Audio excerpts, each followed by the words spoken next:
Boa tarde. Eu gostaria de começar agradecendo a todos aqueles que já estão conosco e conectados à nossa plataforma. E é com muita alegria que hoje a INSF lança o primeiro webinar de 2021 para a América Latina. Então, eu já aproveito para agradecer a todos pelo excelente número de inscritos que tivemos neste webinar. E aproveito para lembrar que você poderá interagir conosco enviando suas perguntas pelo chat, localizado na parte direita da sua tela. E os minutos finais deste webinar serão dedicados a responder algumas de suas perguntas. Nos próximos dias, enviaremos em seu e-mail a gravação completa da sessão de hoje, juntamente com todas as perguntas respondidas. E, por favor, não se esqueçam de responder à pesquisa de satisfação ao final deste webinar.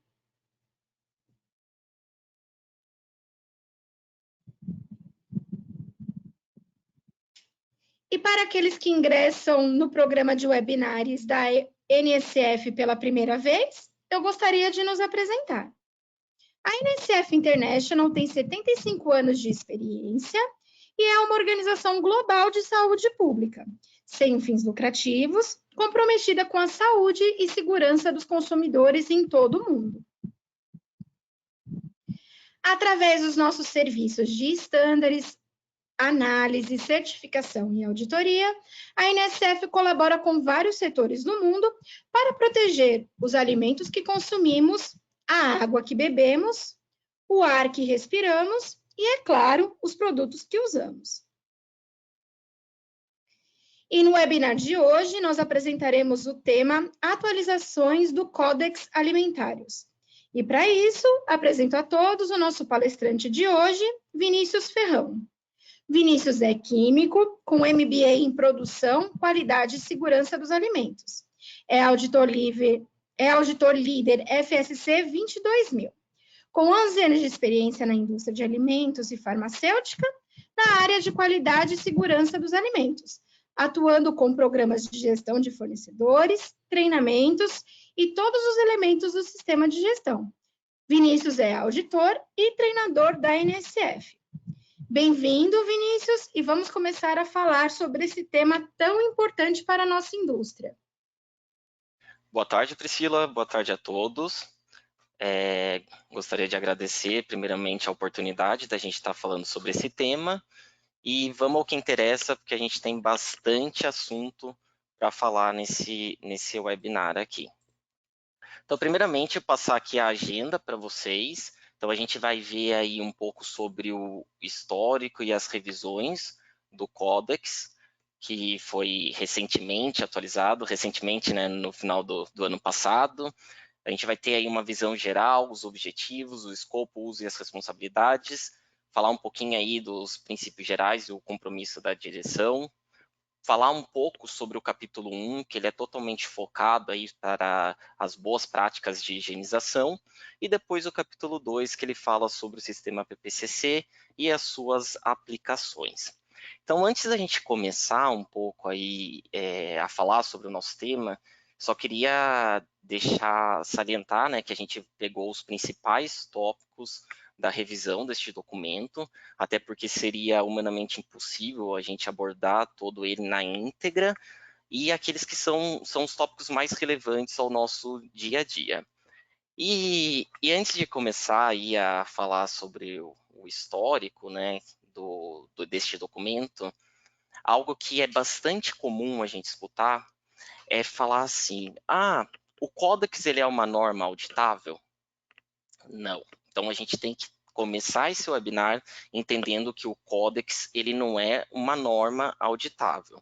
Então, ele vai ter um documento onde ele vai falar sobre todos os requisitos que são aplicáveis para a produção do alimento seguro. Então, a gente entende que hoje em dia nós temos aí um comércio, né, de alimento, um fluxo de pessoas consumindo produtos, e ele está totalmente, então, ligado à produção do alimento seguro.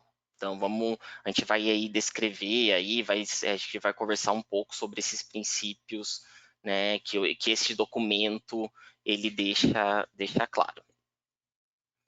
Bom, então falando aqui do histórico para quem não conhece, acredito que todo mundo aí que é profissional na área de segurança dos alimentos tem que ter esse documento embaixo do braço, para cima e para baixo, né? Para onde for tem que levá-lo.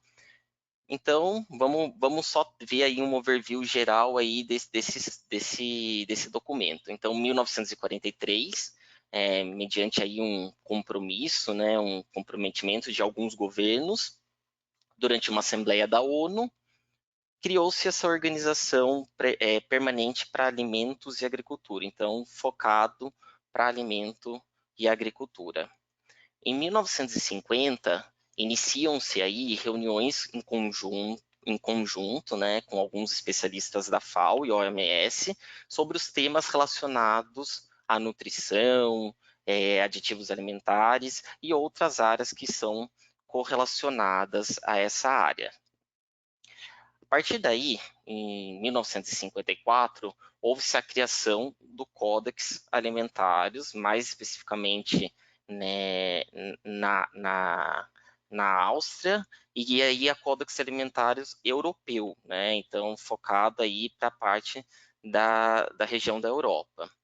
Em 1961, estabeleceu-se, né, diante de uma conferência, se eu não me engano, a 11ª conferência, né, da FAO, uma comissão do Códex Alimentares, que era focado em toda a elaboração desses padrões alimentares, ou seja, que teria aí uma visão internacional, assim reconhecida e aplicável para todos. Em 1963, aprovou-se essa criação, né, desse programa conjunto aí de normas alimentares da FAO e OMS, então Organização Mundial da Saúde, para padrões alimentares, e adotou os estatutos da Comissão do Códex, né? Então, em 1963, essa comissão ela reuniu-se, né? E pela primeira vez, até houve uma reunião inaugural, e foi considerada basicamente a data em que o Códex surgiu, né? Então, a partir dessa data é uma data muito importante quando a gente está se tratando deste documento. E em 1969 foi elaborado o Código de Prática Recomendável, né, ou seja, o documento ele é indicado por essa comissão, né, do Codex, que abordava basicamente todos os princípios de boas práticas de fabricação e análise de perigo, então que impactava para todos os elos da cadeia, para todos os setores que produziam alimento. E em 2020, né, recentemente, marcou-se pela recente revisão do Codex, que passou aí a identificar os princípios gerais da higiene dos alimentos e basicamente ele teve algumas alterações, até deixando um pouco mais amigável esse documento, e a gente vai falar um pouquinho mais para frente. Lembrando que ele já tinha sido revisado em 97, em 2003, e a última revisão aí foi agora em 2020. Até por isso nós vamos estar aí trocando um pouco de ideia sobre essas atualizações. Basicamente, quando a gente fala nessa última revisão de 2020, o que o documento em si ele traz para a gente? Então, ele traz que ele é um documento aplicável para todos os elos de uma produção de alimento, ou seja, inclui produtores primários, importadores, fabricantes, processadores, que mais armazém, logística, para os próprios manipuladores de alimentos, varejistas e consumidores, que tem o quê? Basicamente, a responsabilidade de garantir que os alimentos eles sejam seguros e adequados para o consumo. Então, basicamente, ele é aplicável para todos, descreve os princípios gerais que devem ser seguidos por todos esses operadores, né, de negócios aí de alimentos, e ele se aplica de uma forma muito mais flexível para conseguir atender, né, realmente todos esses elos. qual que é a premissa, né, então, do documento em si? Então, ele traz as 5 chaves principais para alimento seguro da OMS, que são manter limpeza adequada, cozinhar completamente o alimento, ter água e matéria-prima seguras, manter em temperatura adequada e manipular, ou seja, separar alimentos crus dos cozidos. Então, basicamente, são essas as 5 chaves principais da OMS e que também traz no documento do COPEX. Basicamente, as boas práticas de higiene, ela é a base, né, para qualquer controle de perigo associado ao alimento. Então, são a base de qualquer controle efetivo de perigo associado a qualquer negócio, independente do seu negócio de produção, seja ele um restaurante, seja ele uma fábrica. E o que traz o documento? Que para alguns negócios, a implementação efetiva de uma boa prática de higiene, ela já é suficiente para você ter segurança do alimento. Ou seja, através da análise de perigos e determinação de como controlá-los. Todas as boas práticas de higiene, elas são importantes, a gente entende isso, mas algumas, elas têm um impacto muito maior, tendo que ter muito mais atenção no nosso dia a dia. Então, um exemplo que eu posso até trazer para vocês seria a limpeza de superfície de equipamentos que vai ter contato direto com o alimento que já está pronto para consumo. Ou seja, essa superfície desse equipamento, ela tem que ter muito mais atenção do que, por exemplo, uma limpeza de paredes e tetos que não está entrando em contato com o seu alimento que está pronto para consumo. Então, devido a essa complexidade de algumas boas práticas de higiene, quando às vezes não são somente suficientes para controlar os perigos que muitas vezes pelo sistema de operação ou até mesmo aqueles perigos que são associados ao tipo de alimento que você produz, nesses casos, eles não são suficientes. Então, você tem que levar ele lá para o seu APPCC. Então, o que traz, tá, o documento? Isso ele deixa até bem mais claro, até voltando aqui. Então, para alguns processos, basicamente, somente as boas práticas de higiene, você já consegue controlar o seu perigo.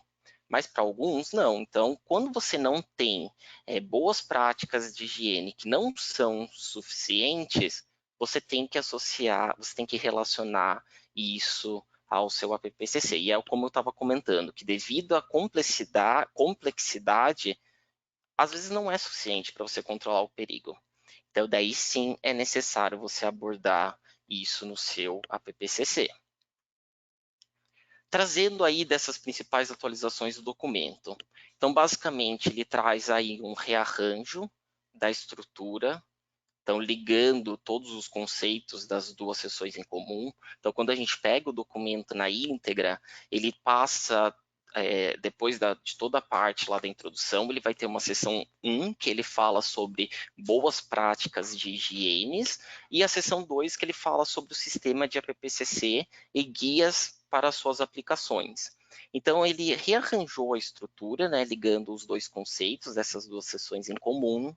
Ela trouxe maior clareza da implementação ao longo de toda a cadeia, então, como a gente viu lá nos slides anteriores, que ele se tornou muito mais flexível e aplicável para todos os elos, né, para todas as cadeias de produção de alimento. Então, ele trouxe maior clareza de implementação, uma facilitação da compreensão, esclarecimentos dos aspectos necessários e edição aí para torná-lo um pouco mais efetivo e amigável para todos.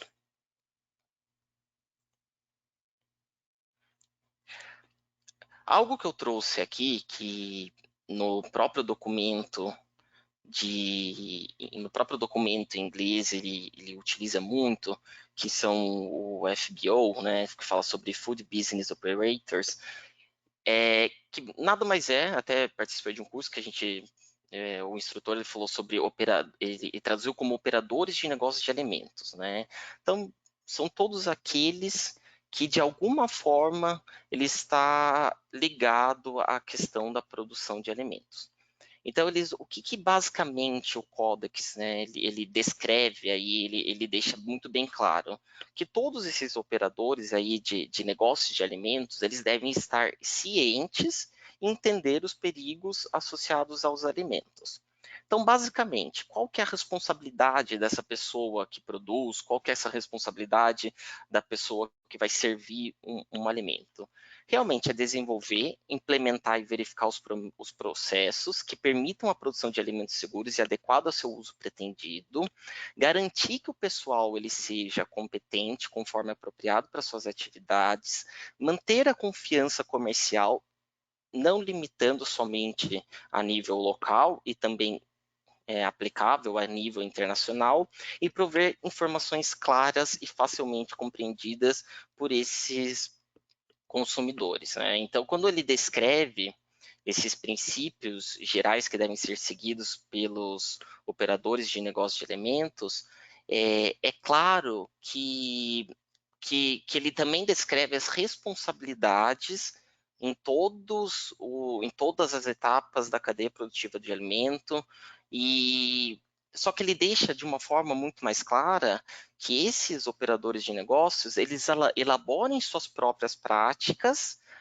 dependendo do seu negócio. Então, a gente sabe que dependendo do seu estágio aí, dependendo do local que você está nessa cadeia produtiva de alimentos, ele vai ser muito mais complexo do que outros, né? Então, ele é um documento flexível e porém ele tem que ser avaliado o seu negócio, entender a natureza do seu produto, todos os contaminantes que são relevantes a ele. Algo que eu achei bem interessante e vale a pena a gente ressaltar aqui, que uma das responsabilidades que está descrita nesse documento, ele fala sobre construir uma cultura de segurança de alimentos. Então, para as empresas que já são certificadas de FSI, a gente sabe que teve aí, as normas estão se atualizando, estão falando bastante de cultura, até são itens que são auditáveis, existem vários programas de cultura e segurança dos alimentos. Então, ele traz isso também no próprio documento do Codex, né? Então, como que construir uma cultura de segurança de alimentos, demonstrando o compromisso no fornecimento de alimentos seguros, assim como todas as práticas que são relacionadas à segurança dos alimentos, né? Então, a parte de cultura ali está muito ligado. E se a gente pegar o documento, a gente vai ver que em vários pontos ele fala sobre cultura de segurança dos alimentos. Tá? Então, ele traz o compromisso da alta direção para essa cultura de segurança do alimento. Então, é fundamental que a alta direção, né, ela tenha aí para o bom funcionamento do sistema de segurança dos alimentos, o estabelecimento e a manutenção de uma cultura positiva de segurança de alimentos. Então, tem que estar muito engajado com esse tema e reconhecer a importância do comportamento humano no fornecimento de alimentos seguros. Então, algo que a gente sempre cita, né? Então, a questão de você pode ter o equipamento mais atualizado, mais desenvolvido. Se você não tiver o reconhecimento que existe um humano atrás daquele equipamento operando, você pode ter falhas, isso pode trazer a produção de um alimento inseguro. Então, é realmente você reconhecer que o trabalho humano ele está totalmente ligado para a produção ali do alimento seguro, que não vai causar nenhum dano à saúde do consumidor. O compromisso, falando ainda aí de cultura positiva de segurança dos alimentos. Então, aqui, né, trouxe alguns elementos importantes para essa manutenção de uma cultura positiva de segurança dos alimentos. Então, por exemplo, o compromisso da alta direção, incluindo todo aquele pessoal que vai estar relacionado à produção de alimentos seguros, a questão de liderança, direcionar de maneira correta, qual que é o objetivo, né, da empresa, e garantir também, não é somente você determinar o objetivo e não garantir que as pessoas ela tenham um envolvimento nessas práticas, né, de segurança dos alimentos. Então, muitas vezes a gente vê, porque aqui a gente tem uma política de segurança dos alimentos estabelecida. Beleza, lindo, maravilhoso, você tem lá definida a sua política. Mas será que as pessoas estão envolvidas com essa política? Será que elas estão envolvidas com a missão da empresa, envolvido com o objetivo da empresa? Então, realmente, você ter mecanismos que garantam esse envolvimento de todo o pessoal. Algo que é importante quando a gente fala de cultura, a parte de conscientização. Será que a questão de conscientização ela tem um total impacto nos próprios atos dos funcionários, e que na importância ali da higiene mesmo e das operações dos alimentos. Então, a conscientização e a comunicação, né? Então, ter de uma forma clara entre todos os funcionários a importância da cultura, incluindo também comunicações de possíveis desvios e as próprias expectativas que a organização ela traz para dentro aí da empresa. E garantia de recursos, né? Então, essa disponibilidade de recursos que vão ser suficientes para você manter todo o sistema de segurança dos alimentos de forma efetiva. Então, quando a gente fala de todo o sistema, a gente está incluindo aí a questão de higiene, o próprio atendimento a requisitos legais e também aqueles requisitos de clientes, requisitos estatutários. Então, tudo aquilo que envolve um sistema de gestão de segurança dos alimentos. Então, isso é novo, ele traz essa abordagem de uma forma muito mais clara e definida, né, para todos aí relevantes ao sistema de cultura positiva de segurança dos alimentos. Algo aqui só realmente muito breve, que é mais para a gente mencionar e ver. Então, na página 5 deste documento, ele traz alguns termos e definições para a gente estar todos, né, muito bem alinhados com esses termos. Então, por exemplo, algo que eu acho muito interessante falar e que ainda a gente escuta bastante é a questão do contato cruzado.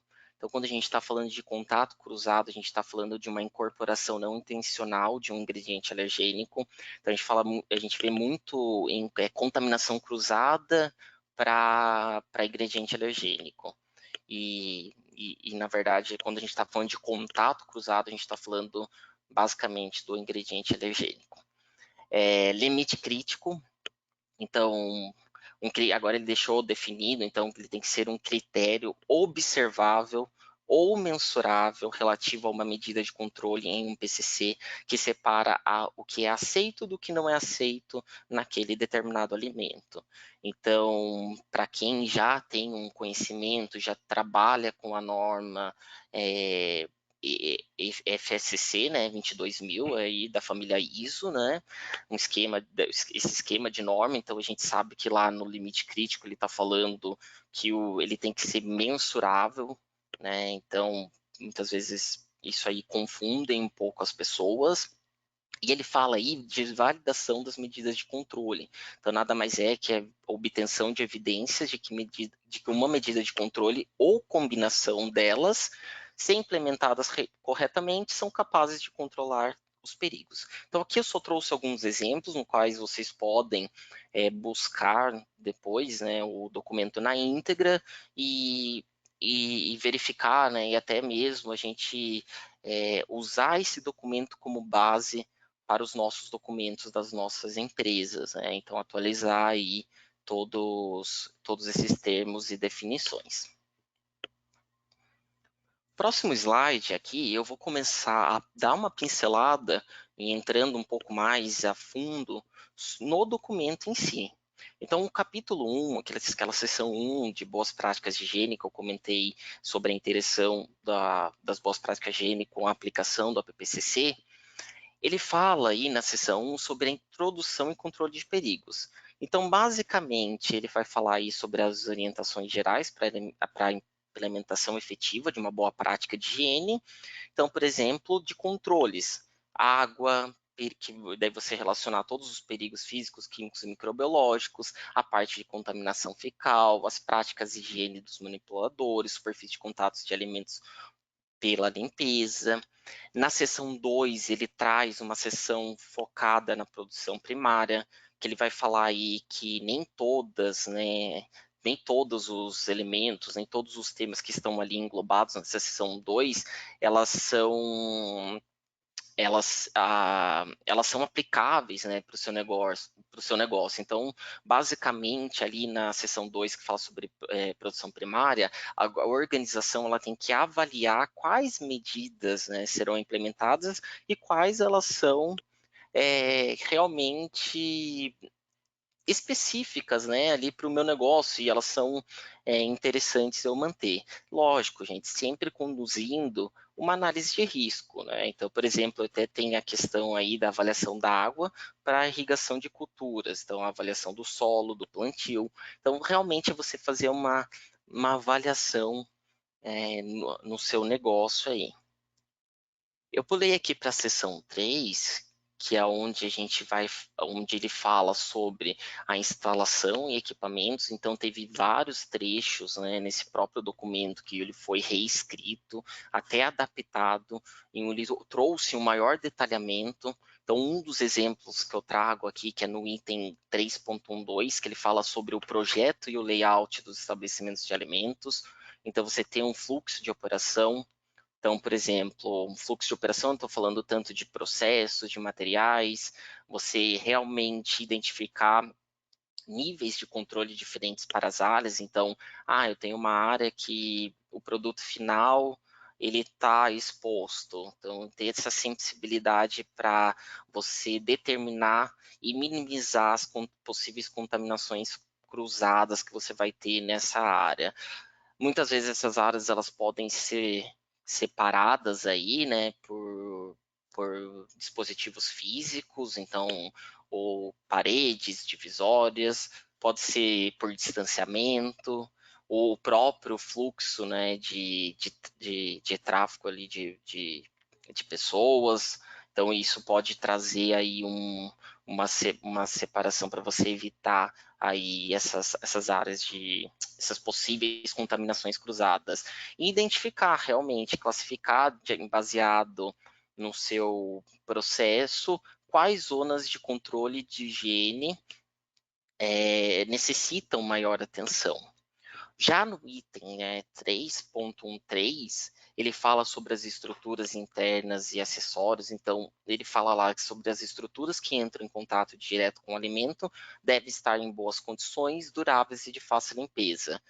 Permitir aí manutenção e desinfecção de forma correta, né? Então, quando a gente fala aí muito de estrutura, a gente tem que estar sempre atento ao bom design e construção dessas construções, né, de forma higiênica, né, localização apropriada, o fornecimento dessas instalações é necessário sempre permitir que os contaminantes, né, ou os possíveis contaminantes, eles sejam controlados de forma eficaz. Foco desse item, gente, minimizar contaminação cruzada.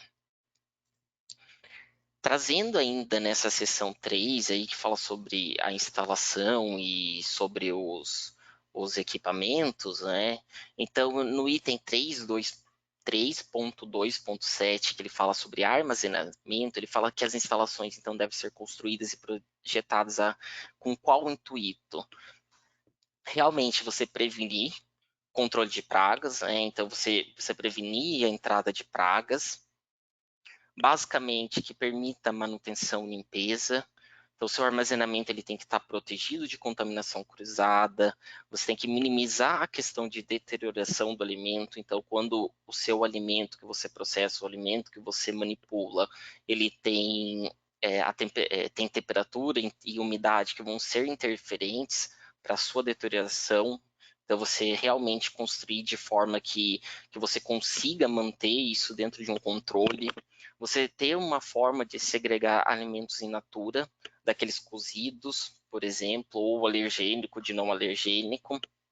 É você ter mecanismos que você minimize contaminação cruzada também aqui no seu armazenamento, tá? Então, isso é importante. Passando para a seção 4, que ele vai falar sobre treinamento e competência.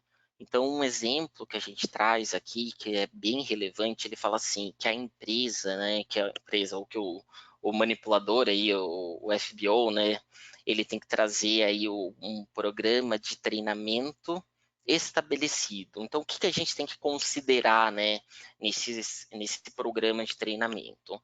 Então, ele fala que sempre vai variar, como a gente já citou anteriormente, né, vai variar de acordo com o seu negócio de alimento, e ele traz aí os princípios de higiene, as medidas de prevenção de contaminantes em alimentos, a parte de higiene pessoal e qualquer ações necessárias a serem tomadas em caso de ocorrências. Além disso, as operações de varejo de food service, se o pessoal ele tem interação direta com o cliente, isso é um fator de treinamento, pois pode ser necessário transmitir certas informações sobre os produtos aos clientes. Então, ele traz aí, por exemplo, o alérgeno, né? Os alérgenos. Então, a gente tem lá um restaurante, muitas vezes a medida de controle do seu consumidor para ele não consumir um produto que contém algum alergênico, né?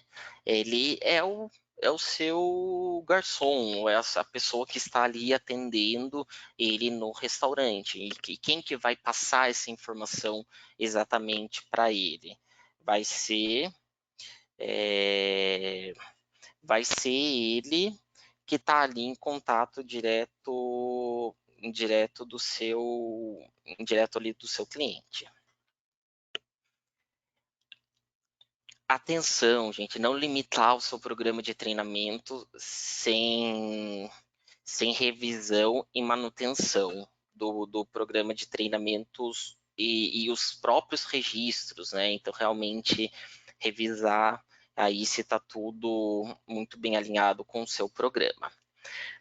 Nessa seção 4, só voltando ali ao falar um pouco sobre o slide anterior, ele traz outros itens, inclusive, que ele fala sobre cultura de segurança dos alimentos, e você ter um programa muito bem alinhado para a atividade que o seu colaborador exerce. Vale a pena ler um pouco mais na íntegra essa seção 4. A seção 5, onde a gente fala sobre a manutenção do estabelecimento aí de limpeza e desinfecção e controle de pragas.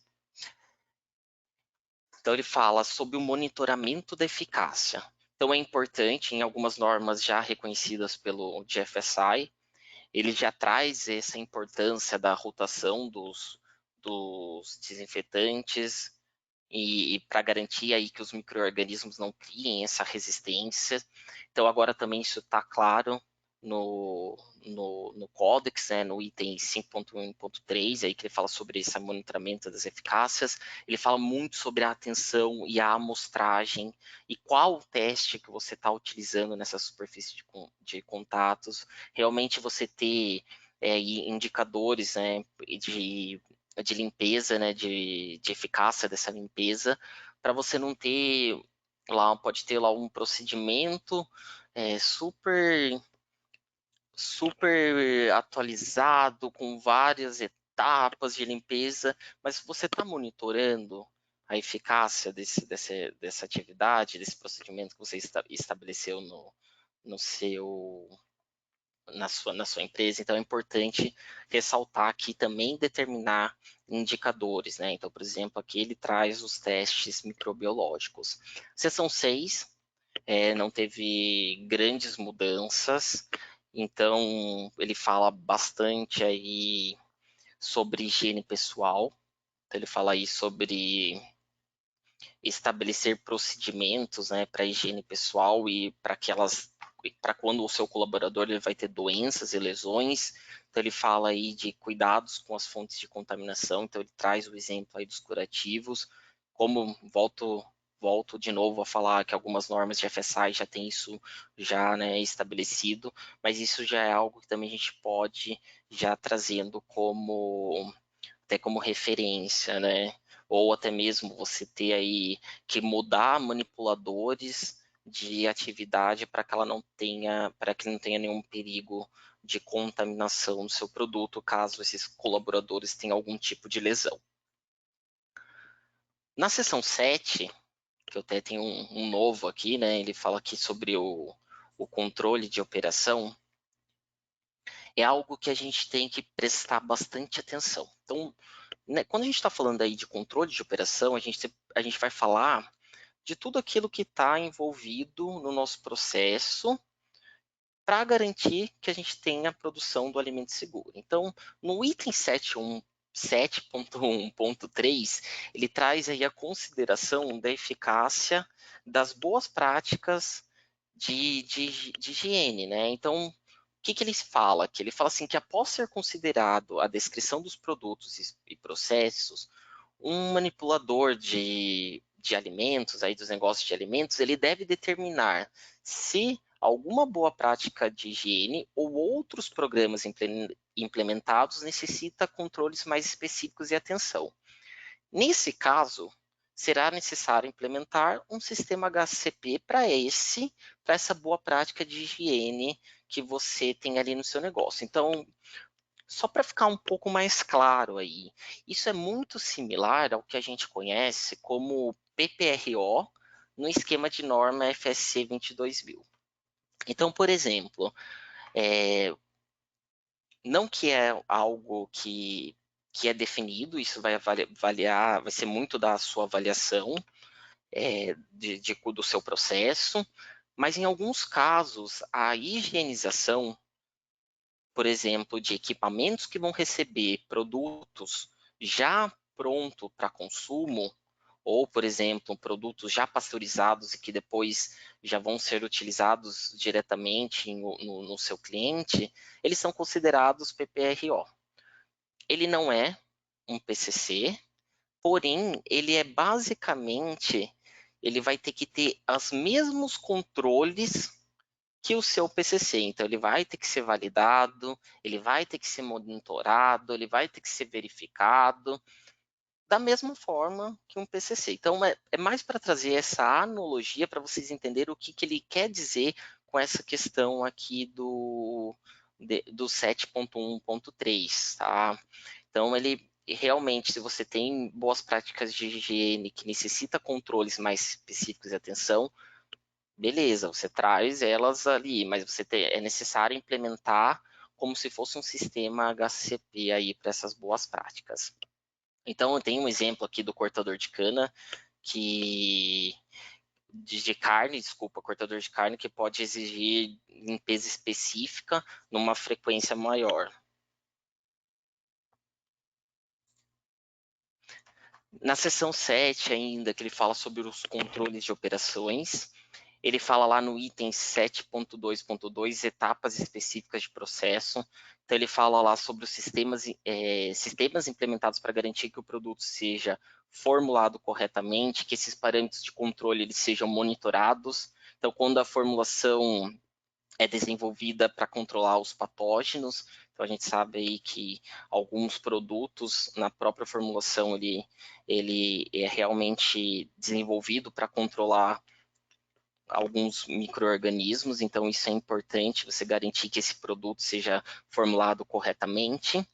Na seção 8, que ele traz lá sobre as questões de informações sobre os produtos e a conscientização do consumidor, nada mais é que a rotulagem ali do produto, né? Então, alimentos pré-embalados sempre incluir as informações que vão identificar os alergênicos nesse produto, ou como ingredientes, ou onde o contato cruzado desse alergênico não pode ser eliminado. Basicamente, ali, a rotulagem de produto é o último alerta ali para o consumidor, para que não tenha nenhum tipo de problema, principalmente quando a gente está se tratando aí desses ingredientes alergênicos que a gente não conseguiu tirar durante o processo. Beleza, então eu falei, desculpa ter falado rápido, então eu trouxe ali um overview geral de quase todas as sessões que compõem o capítulo 1, e agora a gente entra no capítulo 2, que é um sistema, que é onde fala sobre o sistema PPCC e as guias para aplicação. No documento, na íntegra, ele traz vários guias, vários anexos, modelos de tabela, de formulário, que podem ser muito úteis para a gente utilizar no nosso dia a dia. Então, basicamente, nesse capítulo 2, ele traz ali os 7 princípios, né, do sistema PPCC. Ele traz ali a parte da orientação geral de como a gente vai aplicá-las e ele descreve todas as aplicações nas 12 etapas e ligados ali aos 7 princípios. Então, vamos conversar um pouquinho sobre sobre essa sequência lógica para a aplicação da análise de perigos e pontos críticos de controles, do APPCC. Então, etapa 1, né, a gente fala lá sobre a formar a equipe multidisciplinar, e agora ele traz, até deixei em vermelho ali, né, ressaltado a questão de identificar o escopo. Então, ele traz um pouco mais específico essa questão aí de identificar o escopo, né? Identificando os produtos, os processos que são envolvidos dentro da minha organização e desenvolver o plano APPCC e identificar todos os programas de pré-requisitos que são aplicáveis. Nós conseguimos desenvolver um plano APPCC sem identificar os programas de pré-requisitos? Não, né? É meio difícil, até porque a gente sabe que o programa de pré-requisito ele é a base do plano APPCC. Então, aqui está a função aí, vamos dizer, da equipe do APPCC. Então, formou a equipe multidisciplinar, não é equipe, né, e sim é uma equipe que tem aí a interação de todos da organização, identifica o escopo do plano, né, e define aí todos os produtos que vão estar envolvidos. Então, beleza, a gente vai ter aí hoje um relembrete de APPCC. Etapa 2, descrever o produto. Então, quando a gente traz aí a descrição do produto, ela tem que ser de forma completa e com todas aquelas informações que vão ser relevantes. Então, o que eu tenho que incluir? Você fala, Vinícius, tá, se eu colocar lá só a composição do produto, eu já descrevi meu produto? Ótimo. Composição é só um dos elementos que eu tenho que que eu tenho que ter descrito, né, nessa etapa 2 aí para falar sobre o meu produto. Você vai falar assim, Vinícius, mas por que eu tenho que ter tudo isso? Por que é importante eu ter ali os métodos, qual que é a forma de distribuição, a durabilidade, o armazenamento?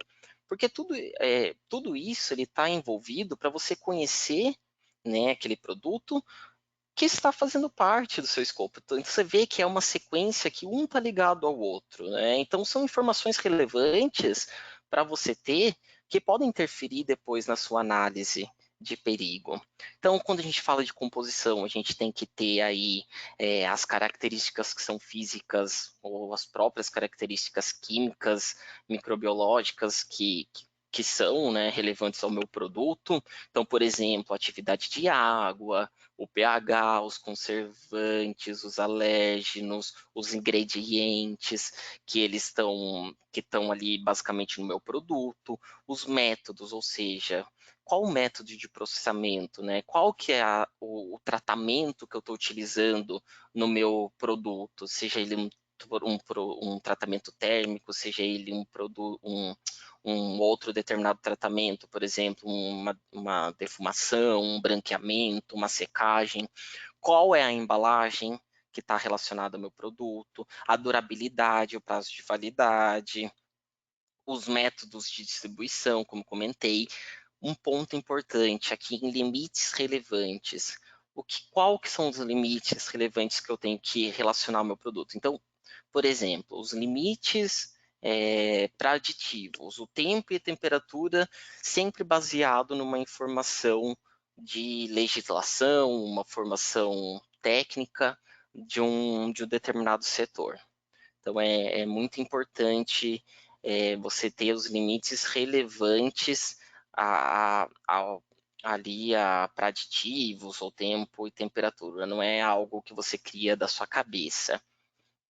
Ainda, né, lembrando que na etapa 3, vou até aqui passar aqui a etapa 3, ele fala aqui sobre identificar o uso pretendido e os usuários, né? Então, a parte dos usuários ele deixou muito mais claro. Então, ele fala lá que ele tem que ser aquilo que é esperado pelo próximo elo, né, da sua cadeia, né, de alimentos ali.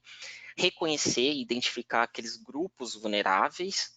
Então, se é possível você também agrupar produtos, você pode agrupar produtos, você não precisa fazer uma PPCC com produtos que têm as mesmas características, que têm os mesmos processos, né? Vai ficar aquela coisa gigantesca e que às vezes não tem tanto sentido, né? Então, esse agrupamento, baseado nas características e nesses processamentos semelhantes, ele é permitido, né? Então, isso ficou também mais claro neste documento. Então, basicamente, esses pontos aqui que eu queria lembrar para vocês nessas etapas aí preliminares, nessa 2 e na 3, da aplicação do APPCC. Quando a gente fala da etapa 4, que é construir um fluxograma de processo, e a etapa 5, né, que é confirmar esse fluxograma em processo em loco, o que é importante a gente ter em mente, né? Que o fluxograma ele tem que estar atento, a todas as etapas de produção de um produto específico. Então, por exemplo, as entradas de ingredientes, as entradas da própria embalagem, o ar, água, ou etc., que tenham relacionados ao seu processo e que tenham impacto ali no seu produto, né? As próprias saídas, né? Também você identificar a própria saída ali de retrabalho, descarte, a própria geração de material intermediário que você vai, muitas vezes, reutilizar no seu processo, isso tem que estar identificado. E quando você fala em confirmar fluxograma em loco, você realmente desafiar, né, em diferentes situações e aquilo que você colocou no papel. Não é basicamente você imprime o papel,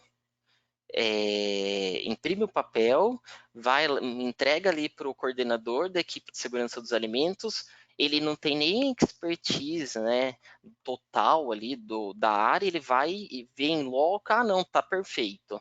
Realmente você desafiar essas operações, por exemplo, até ele cita no documento a questão de você em turnos diferentes de operações, em processos diferentes, para ver se você não está deixando de verificar nada, né, do seu processo, né? Então é para isso que serve essa verificação em loco, né, essa confirmação em loco do fluxograma. Então, isso é bem interessante. Não houve grandes mudanças daquilo que a gente já conhecia nessas duas etapas, mas achei importante a gente falar sobre isso. Quando a gente vem agora aqui para a etapa 6, que a gente está falando aí do primeiro princípio, né, do princípio 1, que é a análise de perigos, né? Então, ele fala aí sobre listar todos os perigos potenciais, ou seja, todos aqueles que são razoavelmente possíveis de correr. Aonde, gente? Em cada etapa do nosso processo. Não deixando de lembrar, não deixando de avaliar todos os insumos que entram naquela etapa. Então, algo que é interessante, né? Então, a gente tem que ver aí tudo que está associado, né? Então, com essa etapa, e conduzir realmente essa análise de perigo, né? Ver identificar os perigos significativos e considerar quaisquer medidas de controle para esses perigos identificados. Quando a gente fala de perigos, a gente tem que trazer os perigos específicos. Vinícius, mas como que eu descrevo isso, perigos específicos? Pois lá, coloquei na minha análise aí, né, fragmentos de metal. Não, melhor, perigos físicos. Na etapa de corte, eu tenho perigos físicos. Tá, mas quais perigos físicos? Exemplo, gente. Fragmentos de metal. Tá, fragmentos de metal da onde? Qual que é a fonte? Qual que é a razão dessa presença dos fragmentos de metal? Então, por exemplo, fragmentos de metal proveniente da faca de corte, na etapa do corte. Então, é relacionado realmente de uma forma específica aqueles fragmentos, aquele determinado perigo físico ali, não só corpo estranho, que é muito comum a gente ver, ou perigos microbiológicos, ou então é muito comum, né, esse não detalhamento do perigo. Outro ponto importante, você sempre considerar quais os perigos que são associados à produção ou processamento do tipo de alimento. Muitas vezes o meu processamento de alimento ele não traz um perigo associado do que o meu vizinho. Então, aquela história de a gente comprar PPCC, né, pronto, não funciona, porque o PPCC ele é vivo, ele é realmente a foto daquilo que a gente processa.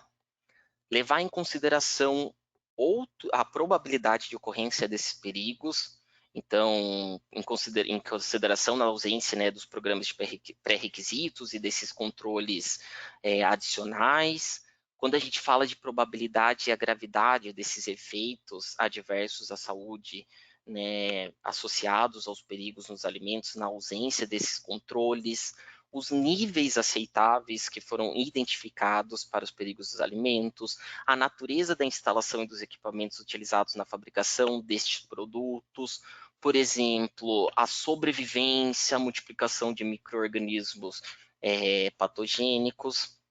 Inclusive, né, no próprio Códex, ele fala muito sobre a questão de toxinas, né, por exemplo, dos produtos químicos. Então, a gente está falando aí dos perigos, por exemplo, pesticidas, resíduos de drogas, alérgenos, os próprios perigos radiológicos, os agentes físicos, por exemplo, vidro, metal, o uso pretendido, a probabilidade de manipulação incorreta desse produto por potenciais consumidores. Então, levar em consideração, esses são alguns pontos, né, que eu citei aqui acima, mas a gente sabe que essa é uma das principais etapas e que a gente tem bastante trabalho aí quando a gente chega nesse momento do nosso plano aí, né, do nosso sistema a PPC, dessa aplicação. Quando a gente fala aí da etapa 7, né, então do princípio 2, que é determinar os PCCs, então não houve grandes mudanças, né, nessa parte de determinar os APPCCs, sempre lembrando que ele pode ser auxiliado usando o que a gente conhece, que a gente fala muito sobre uma árvore decisória, né, então um raciocínio, né, você tem um raciocínio lógico, algo importante, né, ou pode ser outra metodologia, que não há mais, né, nessa versão, nessa última publicação, não há mais aquele modelo de árvore decisória, que a gente estava bastante acostumado, mas ele não foi publicado por enquanto, né, então a gente sabe que tem bastante, que já tem vários profissionais, né, trabalhando, né, vários profissionais que trabalham nessa comissão, que até foi uma demanda que surgiu, mas ela não foi publicada, não é que não vai ter, mas provavelmente isso aí ele seja publicado em algum adendo, e, inclusive existem profissionais brasileiros que trabalham nessa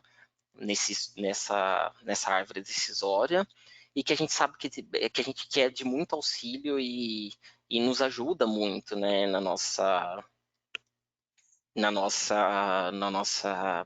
nosso dia a dia, né? Então, acho que isso foi algo importante dessa versão. Então, que não existe mais árvore decisória para essa publicação, mas que eles estão trabalhando para ter um adendo aí ou numa nova publicação, daí também para nos auxiliar aí.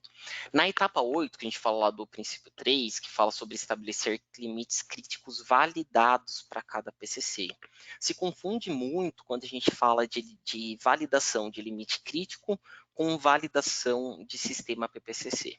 Tá? Então, isso é algo que se confunde muito e que a gente tem que começar a separar aí. Então, ele fala que os limites críticos, eles têm que ser mensuráveis ou observáveis.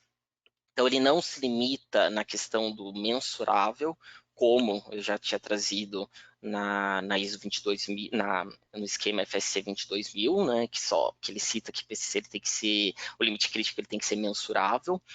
Ele tem que ser específico e validado cientificamente. Então, você tem uma base para essa validação, né? Um dossiê de informação relevante, não é coisa da cabeça, você tem que ter todo um histórico para você encontrar um resultado ali que seja coerente, né? Aquela validação.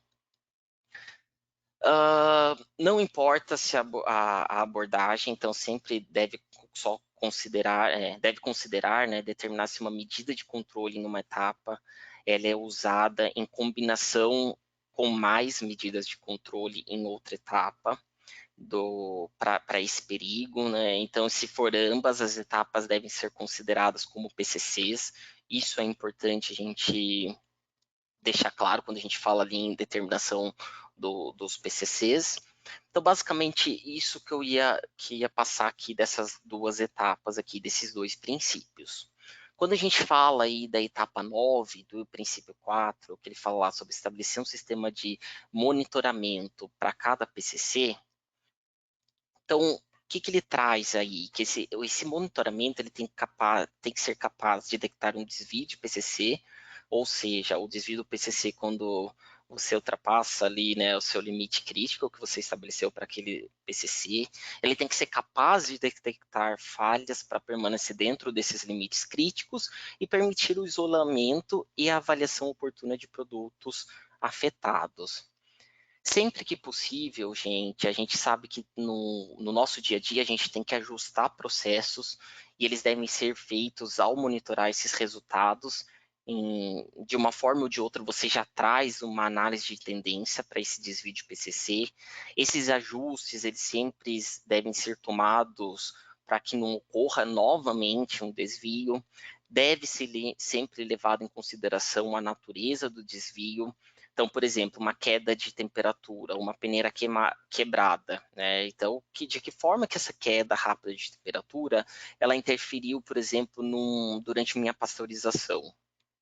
Então, sempre você levar em conta a natureza do seu desvio. Não adianta você meter uma régua lá e fazer tudo igual. Etapa 10, quando a gente fala do princípio do princípio 5, né, que é estabelecer as medidas corretivas. Conduzir uma análise de causa-raiz, não é uma análise de causa-raiz da cabeça do colaborador da garantia da qualidade, é uma análise de causa-raiz através de uma ferramenta que já tenha sido utilizada por outras empresas ou que elas têm um raciocínio lógico no qual você consiga, né, realmente identificar ali a causa raiz do seu desvio. De uma forma ou de outra, você minimizar a repetição desse desvio, então estabelecer ali uma ação corretiva, uma própria correção, aquilo que está agindo ali na hora, né, do seu desvio, e limitar esse produto impactado por um desvio. Então, até onde que vai esse meu produto caso ele tenha um desvio? Na etapa 11, que é até eu adoro esse slide aqui, porque ele fala sobre a validação do plano HACCP e sobre o procedimento de verificação. Então, como que a gente vai validar? O que é a validação do plano APPCC? Então, nada mais é, gente, certificar de que todos os elementos desse plano juntos, né? Então, eles trabalhando de forma em conjunta, eles são capazes de garantir o controle desses perigos significativos que eu levantei ali no meu processo, né? Então, de que forma que eu faço isso, né? De que forma que eu vou garantir que esses elementos eles estão lá trabalhando para que eu não tenha nenhum problema, não tenha ali algo que fuja do meu controle desses perigos significativos que eu levantei. Então, a gente vai ter que fazer uma boa condução, né, uma boa condução da análise aí de identificar os perigos estabelecer de maneira correta esses pontos críticos de controle, os próprios limites críticos que são específicos para cada PCC, as medidas de controle, o monitoramento. Então, qual que é o monitoramento que eu vou fazer? Qual que é a frequência que isso está ocorrendo? Será que ela é eficaz, né? Ela está sendo eficaz caso eu tenha algum desvio no meio do caminho? Quais são as ações corretivas que eu devo estabelecer para que eu não leve mais para frente esse problema, né? Esse desvio no meu produto? Quais são as verificações que eu faço, né, no meu dia a dia? Então, o tipo e a frequência, a informação a ser registrada, né? Então, no meu registro, né, será que o que eu estou registrando, será que o que eu estou tendo como evidência, eu consigo ter uma análise do meu sistema, se meu sistema PPCC, se meu plano HCP, ele está rodando de forma correta? Então, aqui são alguns pontos para a gente avaliar, para a gente validar todo os elementos que compõem o meu plano. Então, beleza, falei aí, né, dessa parte de validação e verificação do meu plano HCP. E na etapa 12, ele fala lá sobre estabelecer documentação e registros, né? Então, por exemplo, os procedimentos, instruções de trabalho, todos os procedimentos do APPCC, evidências da capacitação devem ser documentadas onde necessário e os registros podem ser mantidos, né, de forma eletrônica. Então, aqui é um ponto que, em algum momento, a gente já ouviu dizer assim, que não posso guardar registro de forma eletrônica. O que a gente tem que ter um cuidado quando a gente está falando de registro em forma eletrônica? Que ele tem que ser recuperável, né? Então, de uma forma ou de outra, você tem que trazer essa informação quando necessário. Então, isso é algo que a gente só tem que ter esse cuidado aí. Basicamente, eu trouxe aí os principais pontos, né, de reestrutura do documento, do que foi atualizado. O documento na íntegra, ele é muito rico, ele serve como um guia para as nossas atividades do dia a dia. Algo que é legal a gente deixar, até eu volto a ser repetitivo, né, falar que este documento ele é aplicável realmente para todos os elos da cadeia. Então, no meu restaurante eu posso realmente usar esse guia como documento e trazer aí, né, para vocês aí essas atualizações, e até que com certeza essa semana a gente sabe que está tendo o encontro, né, do GFSI, que são as normas do encontro de GFSI, que traz também, vai trazer bastante assunto novo aí para a gente, né? Então acho que vem bastante a calhar essa atualização desse documento. Agora a gente vai passar aí para a parte das perguntas, e tudo só ressaltando que a Priscila comentou no começo, que o que a gente não conseguir responder agora, depois a gente passa, né, que eu acho que passa um pouco mais detalhado para vocês aí. Vini, é isso mesmo, a gente recebeu uma grande quantidade de perguntas, então a gente vai responder em ordem de chegada, e que a gente não conseguir responder vai depois para o e-mail de cadastro de todo mundo. A primeira que a gente tem aqui é: o Códex Alimentários é aplicável para a indústria de mel de abelhas ou há um Códex Alimentários próprio para mel? Então, o Códex Alimentários ele é um guia, né, que ele é aplicável para todos os elos. Então, sim, ele é aplicável para mel de abelha também. Beleza, a gente tem uma outra aqui. Tem muita diferença entre a certificação APPCC e FSC 22000? Quais são as principais diferenças? Legal, interessante essa pergunta. Primeira coisa que a gente tem que deixar claro, tá? As normas, a norma FSC 22000, como o SQF, como a BRCGS, ou até mesmo como a IFS, elas são normas de sistema de gestão de segurança de alimentos reconhecidas pelo GFSI, né? Então, são normas que são reconhecidas internacionalmente em todo o mundo. A certificação APPCC, ela não é uma norma reconhecida pelo GFSI. Então, por exemplo, alguns elementos que são abordados nessas normas, elas não são contempladas nessa certificação GFSI. Então, basicamente, não são aplicados nessa certificação APPCC. O que acontece é que essas certificações APPCC, elas são baseadas, né, no APPCC do Codex, então nesses princípios que a gente citou aqui, nessas etapas, e ela é feita por algumas organizações independentes, né? Mais ou menos assim, eu estabeleci meu plano APPCC na minha empresa e eu contrato uma organização independente para vir certificar o meu APPCC. Porém, eu estou só falando de certificação do APPCC, então requisitos como Food Fraud, Food Defense, ele não vai ser englobado nessa certificação. Então, existe diferença entre elas e são bem relevantes aí quando a gente está falando desse processo de implementação. Beleza, obrigada. A próxima é: dentro do programa de treinamentos, há alguma necessidade de indicação de eficácia no treinamento? Ô, Priscila, só fala para mim de novo que eu perdi o começo. Dentro do programa de treinamentos, há alguma necessidade de indicação de eficácia no treinamento? Sim, sim. Na seção 3, na seção 3, né, de treinamentos lá, que ele fala de eficácia, principalmente para a implementação efetiva do HCP, ele fala sobre você desenvolver sistemas de treinamentos, né, que sejam de forma eficaz, né, que você garanta que o pessoal que fez esse treinamento, ele realmente entendeu daquilo que ele está fazendo, né? Então, esse pessoal, por exemplo, que faz monitoramento, ele deve ser instruído, né, sobre as medidas ali apropriadas dele do dia a dia, mas você tem que estabelecer uma forma de avaliar, né, uma forma de eficácia desse treinamento, né, para ali no seu dia a dia, para você ver se realmente ele foi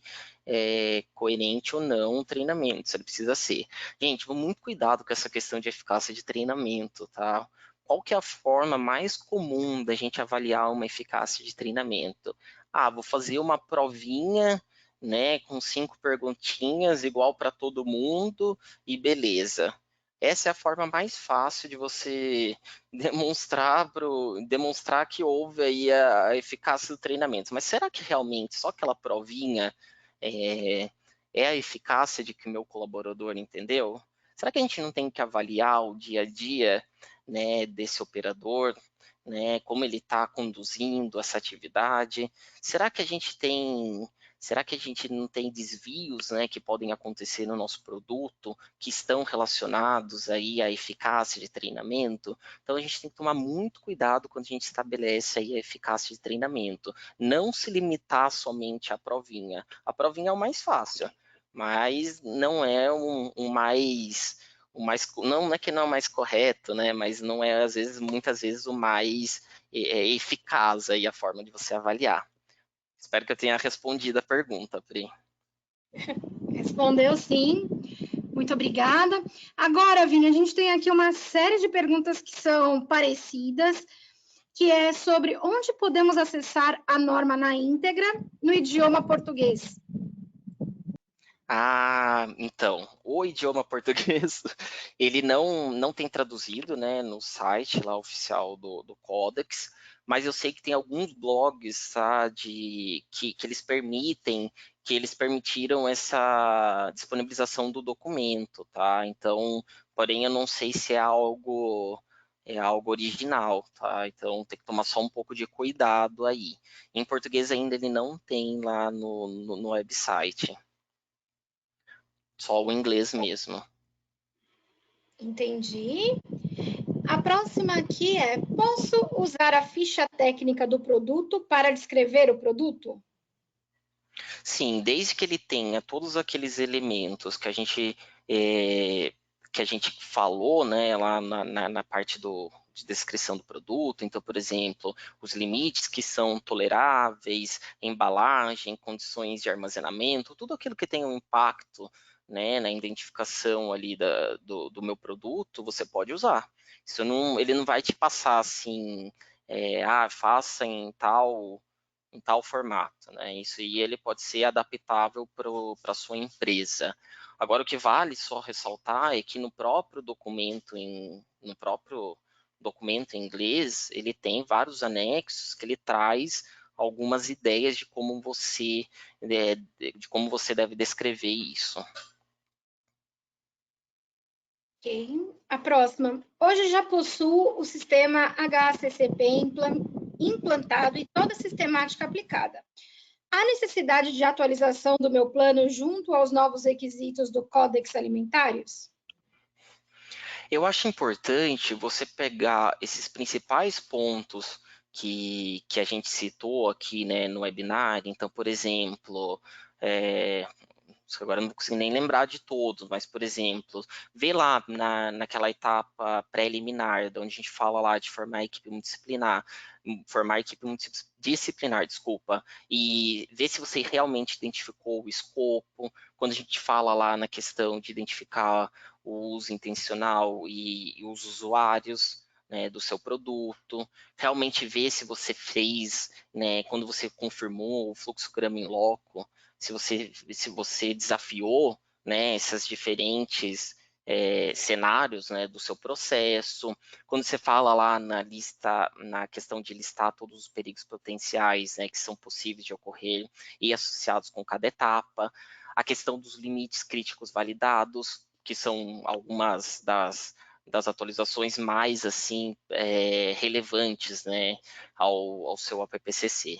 Se tiver tudo dentro, se você já estiver englobando essas atualizações, tranquilo, passo para frente. Mas eu acho importante sim ver o documento, ver essas principais modificações aí para ver se você não vai deixar de englobar nada. Agora a gente recebeu também várias perguntas sobre o mesmo tema, então eu fiz aqui um compilado, Vini. Tá. Dentre os perigos avaliados, há alguma indicação para avaliação de perigo radiológico? Interessante pergunta, né? A gente tem ouvido falar muito quando a gente fala de perigos radiológicos, né? Então, o Codex, ele traz, sim, né, a importância de você levantar os perigos tão físicos, perigos biológicos, perigos químicos e perigos radiológicos. O que a gente não vê é, assim, por exemplo, como na lei FISMA, né, que é uma lei para exportação de alimentos para os Estados Unidos, tão detalhado assim a questão de você definir os perigos radiológicos. Porém, se no ambiente que você produz o alimento, você levantou que tem aí essa probabilidade de ter algum risco, né, um perigo radiológico no seu produto, né, você sim tem que levantar, tá? Não, pode ter que trazer isso para o seu plano, sim. Beleza? Vini, a gente tem espaço para mais duas perguntas, tá? Antes da gente encerrar. E essa aqui foi exatamente a mesma pergunta que eu te fiz quando eu comecei a trabalhar na NSF. Vamos ver o que você vai dar. Qual a importância do HACCP na indústria de alimentos?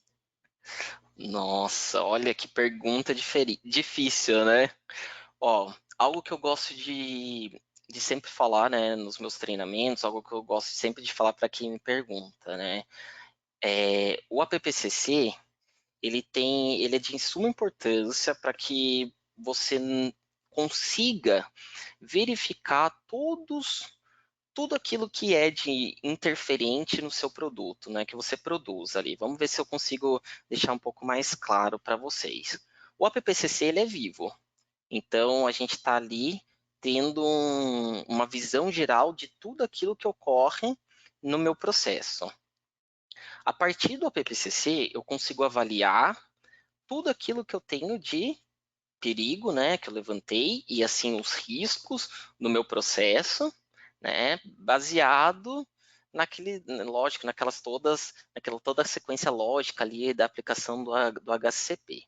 Eu vendo o que eu tenho de risco dentro da minha empresa, o que eu consigo fazer?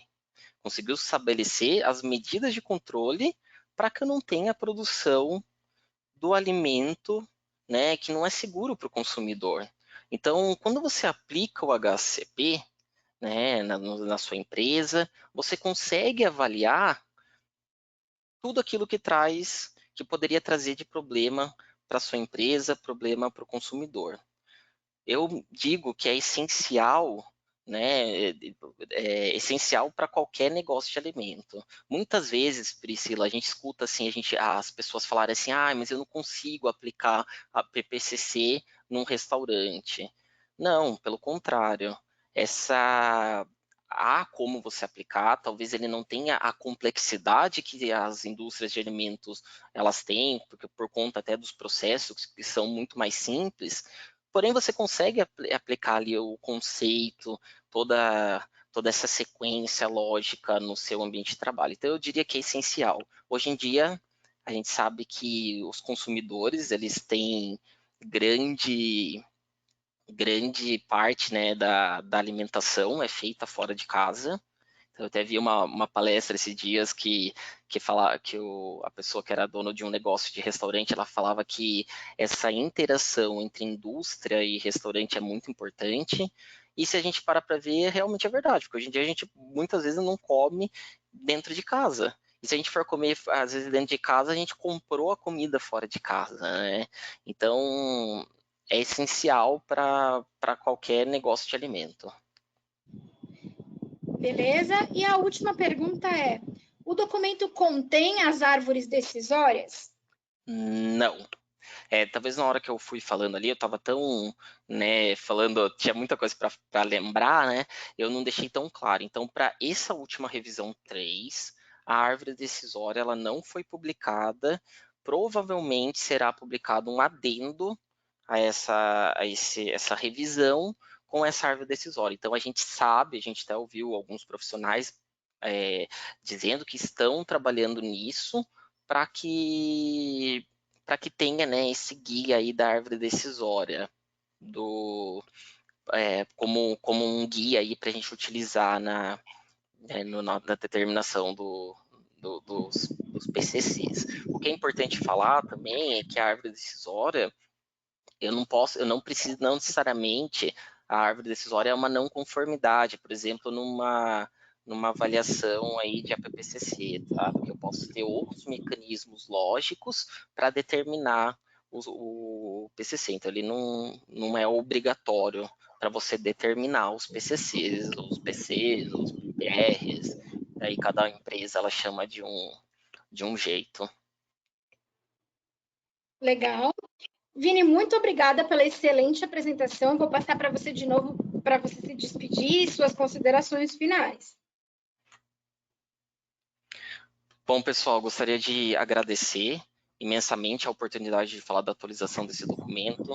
A gente sabe que é um documento muito rico, vale a pena nós, como profissionais da área de alimentos, ter esse documento e dar uma lida, né, dar uma atenção na íntegra.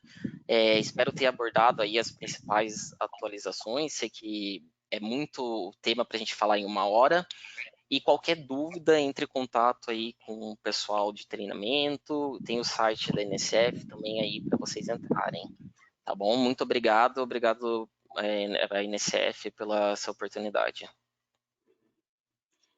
Obrigada. E em nome da NSF International, nós agradecemos a todos pela audiência e a excelente resposta que tivemos neste webinar. Eu lembro que a sessão de hoje completa vai estar disponível em nosso canal do YouTube, para que você possa compartilhá-la e rever quantas vezes quiser. De nossa parte, nós desejamos uma ótima semana e nos vemos na próxima sessão. Até mais.